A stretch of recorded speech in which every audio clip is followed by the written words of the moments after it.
Well, my name is Andre, and I'm gonna make this quick and tell a quick story about what took place here.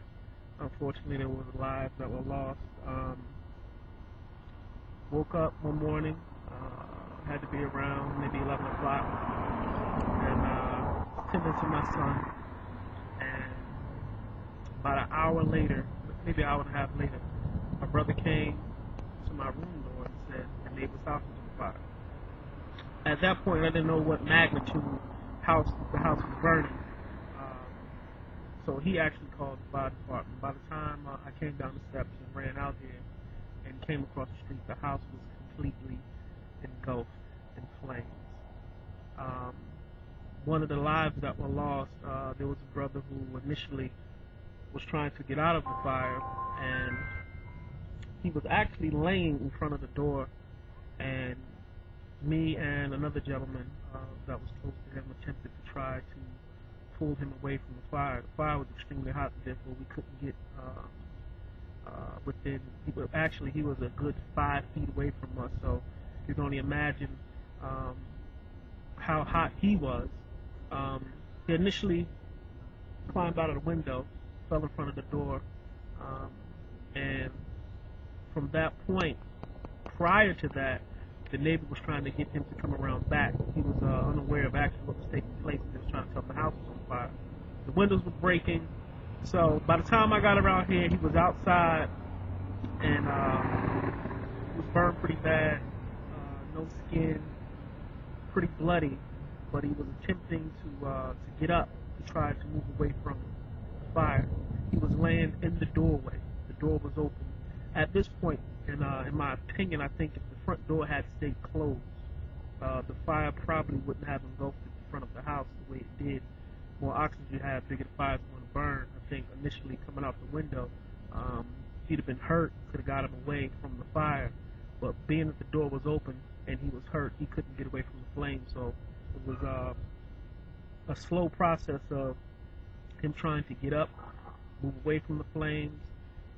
He got up on all fours, and at that point, he kind of rolled over, and that pretty much was it.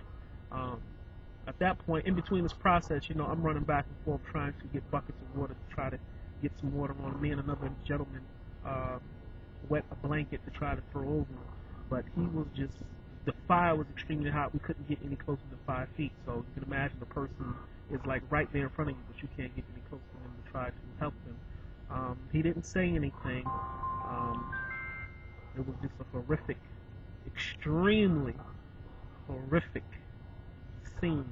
Um, After something like that, you play over in your mind over and over again what you could have done differently to save him. Um, Water hose. My neighbor had one. Didn't know till after the fact. I did fill up some buckets in the house, got some gallons of water, and just tried, but it was just nothing that we could do at that point. He pretty much died right there in front of us. Um, by the time the fire department arrived, um, they got the water hooked up and they attempted to go ahead and just put out the fire in the house. They didn't even spray him. They just left him there.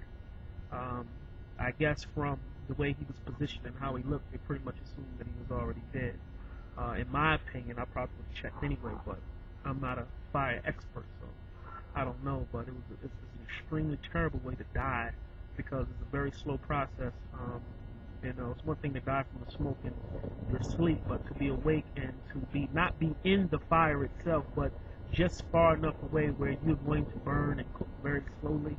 Um, that's terrible. Extremely, extremely, extremely terrible. I have a phobia of fire. I don't want to get next to anybody's fire. If I see something burning, it's like I get flashbacks. I never felt fire that hot. I mean, I know fire is hot, but to see this structure burn the way it did, I mean, probably had been burning for a while before they actually realized that it was on fire. But in my opinion, I think if the front door had been closed, it wouldn't allow any more oxygen to get in the house, and therefore the front of the house wouldn't have been engulfed. Therefore, coming out of the front window, you fall, you hurt your legs, you can't get up. People get close enough to pull you away, but that wasn't the case. So, I mean, destiny is destiny. can't interfere with that. So that's my story.